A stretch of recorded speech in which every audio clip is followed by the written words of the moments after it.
எனக்கு இணக்கமானவர் ஒருவர் இருந்தார். அவரிடம் பிடித்த விஷயத்தை உங்களிடம் பகிர்கிறேன். எனக்கு இணக்கமானவருக்கு சமீபத்தில் ஒரு நிகழ்வு நடந்தது. அந்த நிகழ்வில் கூட இருக்கிறவங்களே அவர் பற்றி அவர் இல்லாதபோது பல அவதூறுகளை அவர் மேல வைச்சாங்க, தவறாக சித்தரிச்சாங்க.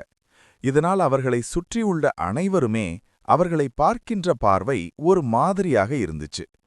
இப்படி நடந்தபோதிலும் அவர்களிடம் போய் ஏன் தவறாக சொன்னீர்கள் என்று எதுவும் கேட்கல. ஏன்னா அவங்க எல்லாமே அவங்க கூட பழகினவங்க. அப்போதைக்கு அவங்க பண்ண ஒரே விஷயம் மௌனமாக இருந்ததுதான். அப்படியே சில நாட்கள் கழிந்தது. அவதூறு பரப்பிய ஒரு சிலர் அவரிடமே உறவாட ஆரம்பித்தனர். அந்த சமயத்தில் கூட அவர் ஏன் இப்படி செய்தீர்கள் என்று கேட்கவில்லை.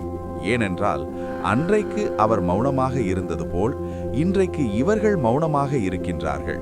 இவரை பற்றி தெரியாமல் பேசிட்டோம்னு ஏன் அப்படி நினைச்சாங்கன்னா, அவர்களுக்கு அவரை பற்றி இப்போதுதான் புரிதலும் வருது.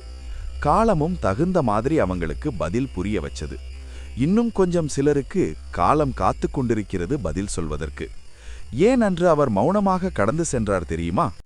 ஏனென்றால் அவர் கடவுள் கிருஷ்ணரின் வளர்ப்பு. கடவுள் கிருஷ்ணரை முழு மனதாக நேசிப்பவர்களை கிருஷ்ண பரமாத்மா என்றுமே கைவிட மாட்டார்.